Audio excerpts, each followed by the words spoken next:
Hi everyone. I say welcome back to me. As some of you may know, I took a little break over the summer, so I thought I would start off again with a little cozy life/channel update because life has been busy and I figured it was a good way to mark the new season and let you know what my plans are for the next few months. This video has been in production for about 9 months because it was originally intended to be a 100K celebration video and it just got pushed back and here I am in September just. So the end of last year, 2021, I reached a personal kind of goal of mine, which was an absolutely amazing 100K, 100,000 subscribers here on YouTube. And I was really overwhelmed at the time because I had a little baby and I never really acknowledged it or did anything special or something. So I wanted to make this video just to kind of mark the milestone. And of course, graciously thank all of you, every one of you that has watched my videos and helped me build the channel. I uploaded my first autism related YouTube video in February 2019. And I was talking then about my then recent autism diagnosis. And so I shared it on my personal Facebook page and I think the video got 100 views and I was like, ooh, this is nice, isn't it? I was pretty pleased with that. I remember when I started that getting to 100K was a very distant dream. So this huge ultimate YouTube goal. So, sorry. And the momentum and support that I've had from everyone has just been amazing. The emails that I get, and it's happened so quickly that it's been kind of a hard adjustment to make. I'm really flapping my hands around today, aren't I? Keep knocking into things. Going from sticking a camera on a pile of books and stuff to essentially kind of running your own production studio and making sure that you learn about all the different skills required to run a YouTube channel, from the literal filming and lighting and sound and video editing. And, you know, it goes on to actually learning about the subjects and creating content and learning how to write scripts in a way that catches people's attention and, you know, thumbnail design. And there are a lot of skills to learn, and growing very quickly seems kind of like an exciting dream, but it just means that more people are around to watch how badly you suck at some things. But I'm not going to complain about how hard it's been. It's been a lot of fun and I still really love making videos. I find it really fun, and getting a sort of semi-regular income this way has allowed me actually to employ or contract. See, I keep doing this. I really need to move this further away. It's allowed me to employ not one, but two neurodivergent VAs, which is virtual assistants, to help me, who I actually wanted to introduce you to in this video because they have been a kind of crucial part of helping this channel grow and supporting me. So I thought that they deserve a little bit of a yay shout out. If you could all leave comments saying thank you to Anna and Nadia, that would be super great. So first of all, I would like to introduce you to Anna, who runs my Discord server, and my Discord server is actually kind of a membership perk. Some of you will notice that I have a membership option on the YouTube thing, and the Discord is one of the perks for that. Anna lives in Brazil. She has actually recorded a little bit of a clip for you to tell you a little bit about her and her life. Take it away, Anna. This is so cheesy. I am a 31-year-old autistic and ADHD Brazilian. I'm also a mom, a wife, and a research student. Here in Brazil, we speak Portuguese, and I always consider myself very privileged to have learned how to speak English. Learning English gave me access to a lot of knowledge and information. So I started adding subtitles, Portuguese subtitles, as Sam's video as a way to make them more accessible to Brazilian people, you know, other autistic Brazilian people and people who need that kind of information. And of course, for me to be able to send them to family and friends so they might, I don't know, understand me better and maybe understand my daughter, who was also autistic, a little bit better. As a way to show gratitude, Sam added me to her Discord server. As the channel started to grow, Sam started needing help, and knowing how the financial situation here in Brazil was not good, and my situation particularly was not good, Sam offered me to hire me for doing some research for her, I don't know, deep dive videos. And I am very good at doing deep dive research. I always struggle to find a job that actually accommodates me. And then my way of being was actually seen as something good instead of a problem, something to be fixed. So I'm really thankful for each and every one of you, because you being subscribed here and making this channel grow and grow more and more every day is the reason why Sam need help and why I have this amazing job. So I really, really wanted to thank you. So thank you. And Sam, congratulations. You earned it and your channel is awesome. I'm very grateful about this job because now I do way more than just deep dive research. I'm also the Discord boss. And also I get to manage events with the help of the volunteers. Events like book club, watch parties, and even like D&D, show and tell, and game clubs. And sometimes I even get to make appearances in Sam's videos. Doing this, I remember why I don't have a YouTube channel. Honestly, it's super hard, and even Luna is complaining. Look at this cutie! Do you wanna... Yeah? Inception.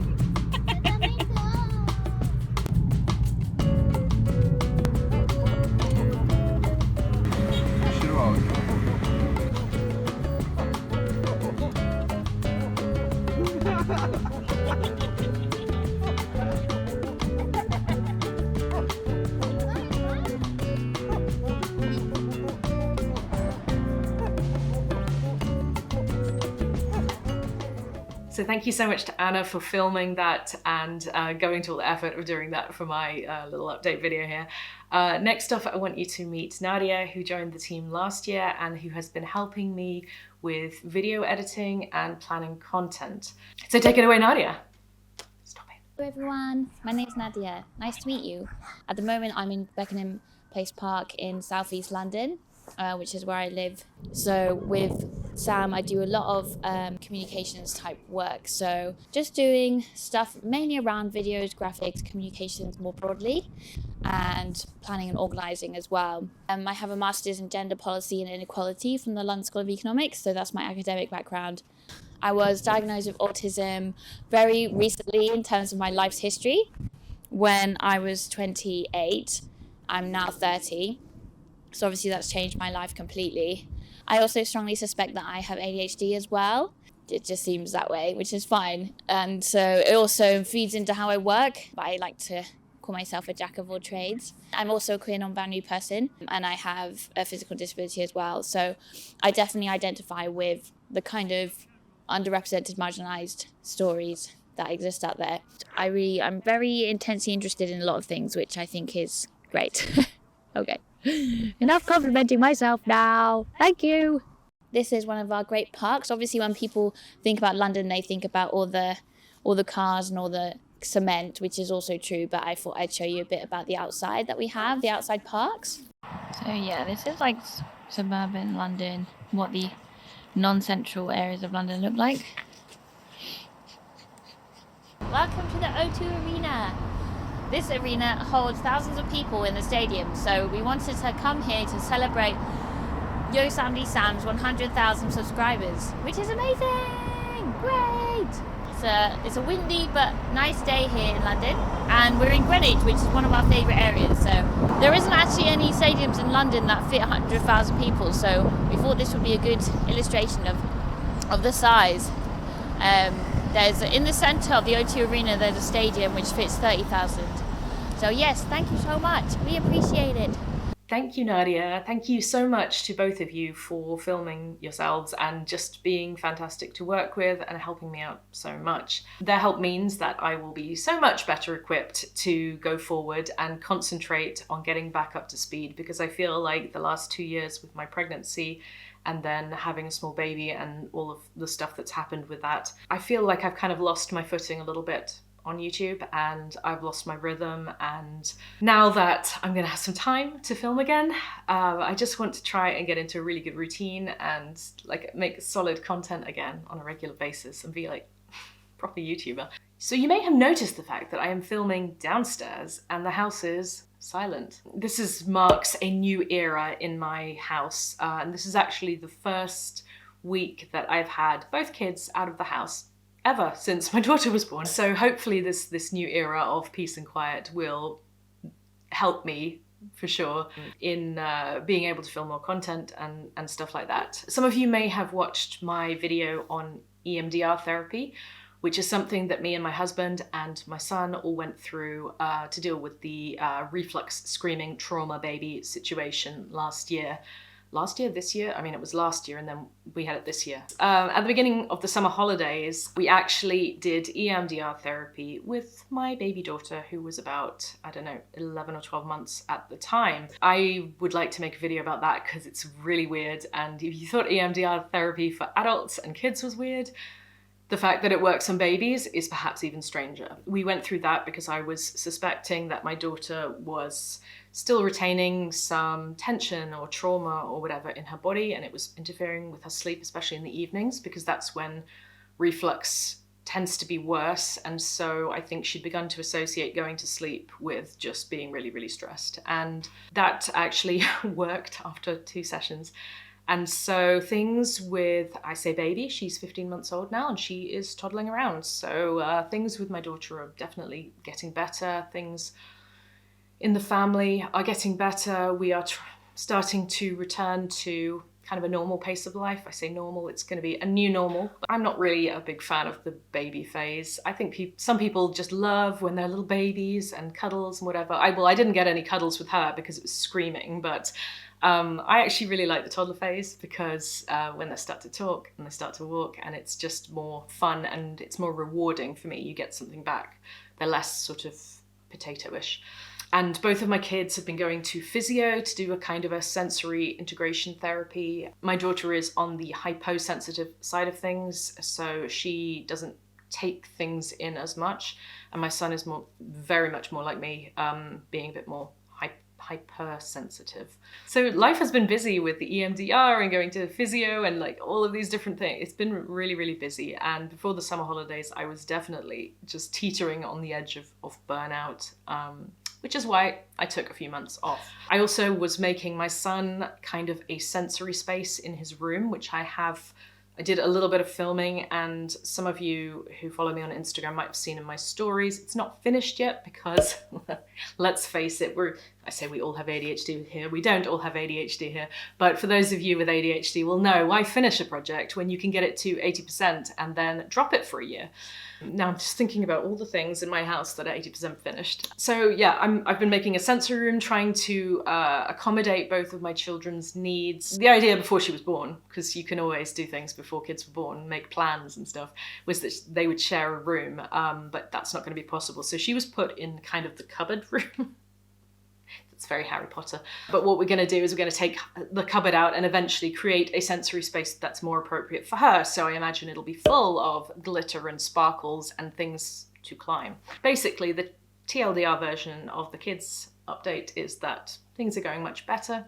We've all been therapized, and my daughter's starting daycare. She's really thriving because she's a massive extrovert and she loves people and she loves stuff going on. Hopefully now we can all kind of like stop being permanently overstimulated. So the other life update that I wanted to share that I thought might be interesting, that did I mention it before? I think I may have mentioned it, is that I started ADHD meds, which in this country are authorized for use if you have an autism diagnosis. So I didn't need to go through the formality of getting an official ADHD diagnosis in order to be prescribed meds, which was a relief because I've got quite enough admin as it is. I started the ADHD meds, it's improved my memory greatly. When did I start them? I think April, May, something like that. They worked so well that I would consider the fact that they work so well is a much better confirmation of an ADHD diagnosis than somebody doing a questionnaire or a checklist. The consequence, though, when you start and you've had a very long period of stress and stuff, it's kind of like starting the meds has been kind of like coming back to your house and you have a roommate who's had a wild party and then just buggered off to leave you to clean up everything, except it's you and you left yourself the mess to clean up. The thing about the ADHD meds, which as much help as they are, and they have been, it's allowed me to get things done, be kind of superwoman and basically run on fumes, which is not sustainable, and I am basically very conscious that I am having to be careful at the moment with regards to just sort of the potential for burnout. So I definitely am very conscious of recognizing the signs of burnout in myself, and I don't really feel like I'm burnt. Oh my god, I have to practice talking again. I don't really feel like I am really burnt out at the moment, but I'm definitely at the point where I'm tired and I'm overstimulated, and I've been going for a really long time. And so I just really think that, you got to be careful with yourself. You got to take care of yourself. That's what I always preach. And so I have to preach. So I should take my own advice, I think. So I am strictly prioritizing self-care. You don't need to say, don't bother about posting videos. You take all the time you need. It's like, well, no, I like posting videos, and that's part of something that I do for myself, actually. I know, I do it for you guys, I do it for all of you. But I enjoy the creative stuff. I enjoy working and using my brain in that way. So just wanted to finish off by talking about what is next for the channel, because the thing about taking time off is allows you to really think about, why am I doing this? What am I doing? Why do I want to do it? And no, that's the same question. Why am I doing it? Why do I want to do it? What am I aiming for? I know that my talent's running a little bit more towards education, and it's easy to get kind of swept up in your own online glory or something. I don't know. When you make content online, it's really easy to kind of get carried away with things, and I just sort of want to stay grounded. I say grounded. I'm going to make a whole video about myself, but I do have some non-YouTube stuff that I wanted to talk about. The first thing is that I was in a book, and I didn't even have to write it. That was awesome. Some of you might know who Joe Wells is. He's an autistic stand-up comedian, and he recently published a book called Wired Differently, 30 Neurodivergent People You Should Know. And it's a really awesome book. It's aimed at, I think, young adult kind of market. And, hold on, where am I? They even did a little funny drawing of me. I say funny drawing because I'm like, I would not have picked this picture, but it's really cool. So I talked to Joe. When did I talk to Joe? Really a while ago, actually now. I think I was pregnant. I don't even remember. So yeah, there's a little chapter about me, or based on the interview, and then they also have discussion questions at the end for your school, college, or book club. And there are much more famous people than me in this book, so I would definitely recommend this if you have teenagers or older kids who are neurodivergent and want to be inspired by some role models, not just me. It's got, like, I'm in a book with Hannah Gadsby and Simone Biles. That is the coolest thing. I'm just like, I was so chuffed to be in this book. Oh my gosh. So please buy it, and it's written by an autistic author, so support, put your money, support. Oh god. So I don't actually have the next book because it's not out yet, but I also contributed a recipe to a very exciting book which is called the Autism Friendly Cookbook. This is where I superimpose a picture of it. This was compiled by Lydia Wilkins, and it is out in November, I think. I will put the date, flash up the date here. And so this was really about trying to make cooking and nutrition, I suppose, and food and recipes more accessible for autistic people. And I contributed a recipe to it. There are loads of recipes in it, and it's a really nice project, so that might also be something to check out. I will leave the links down below. And the final thing that I wanted to talk about, which I really probably shouldn't have left until 30% of people have already stopped watching, but I am working on my own little project, which is a workbook, and I do kind of have a cover in production. Ding! And it's basically going to be a workbook aimed at people who are either pre-diagnosis, in the middle of an assessment, or kind of post-diagnosis and wanting to figure out everything. Because basically, I think that the diagnosis process is really, really intense, and you come out of it and you're just like, what was all that about? What do I do now? Where do I go from here? That was a Buffy reference, yes. So this workbook has a whole bunch of writing prompts, and it's designed to be written in. And it's designed to be written in, and it's basically kind of, I would say, a guided journal for figuring out, your autistic traits and just figuring out kind of like how it all fits together. I do get a lot of messages from people that go along the lines of, I have these traits and these traits and these traits and these traits, but what if I'm not really autistic? And I'm just like, honey, the traits are the autism. Honey, that's very patronizing. But I'm getting on a bit. Last year has given me several grey hairs, so I think I can honey people on the internet. This is something that I've noticed from people who are talking to me and messaging me and emailing me, and I'm really bad at replying to emails, please don't email me, is that people really find it hard to figure out, does this trait really count? Is this actually an autistic trait? And it's like, yes, it does count, because most people don't do this. It's very easy to kind of like normalize yourself, right? Because that's all you've ever known. You are your own baseline for normal. And you're different from other people, but you saying, oh, okay, but when they're talking about people with social problems, are they really talking about social problems like this, or like really, really social problems like those super autistic people over there? And it's like, well, if you're having trouble making and keeping friends and stuff, like that's the social problem. If you list the traits and you have the traits, those are the autistic traits, So, but this isn't supposed to be just a sort of confirmation bias sort of exercise. It's basically meant to be a journal with guided questions, kind of guiding you through a little bit based around the DSM, which is the diagnostic criteria, but then also with lots of pages for notes and stuff. Anyway, it's going to be super cool. I'm hoping to have it out in November in time for, the commercial chaos and Black Friday and Christmas and, all of that. This is my attempt at marketing, by the way. Buy my book that is not out yet. So anyway, I have actually quite a lot of other projects that I am not letting myself start until I finish the workbook, because I did the thing again of getting it 80% finished and then stopping it because I hated it at that time. I hated it. So rubbish. Sorry. And then I printed it out and stuck it together. I'm like, oh, this is so cool. I've made a book. It's like stuck together with sellotape. Anyway, the point is, I have dreams. You should dream, have big dreams and small dreams. Don't be ashamed or embarrassed, and just go for the things that you want, because life is short and hard, and there is enough awfulness in the world without us dampening our own fires within. Thank you so much for your support over the years. I love making content, and sorry that I don't read the comments as much as I used to, but it is kind of a self-preservation thing. I do tend to read the comments in the first hour, because they're more likely to be nice. This was more waffly video than I had hoped it would be, but this is a very raw, unfiltered snapshot of what's going on in my life and the projects I'm working on and what's going on in the channel. Channel's forging ahead to 1 million. I've got a workbook out, yeah, all of that stuff.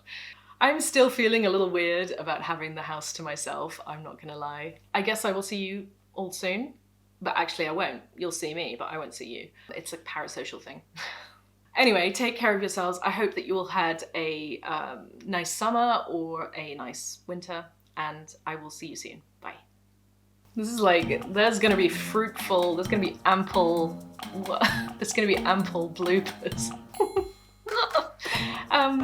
And now that I get a, oh my gosh, I'm out of practice. Life has been busy with the EMDR and the excuse me. Life has been busy. My daughters of YouTube a couple of months off of YouTube, no, I don't know, kind of non-YouTube stuff that's been happening, I think. How many times am I gonna do this on this video?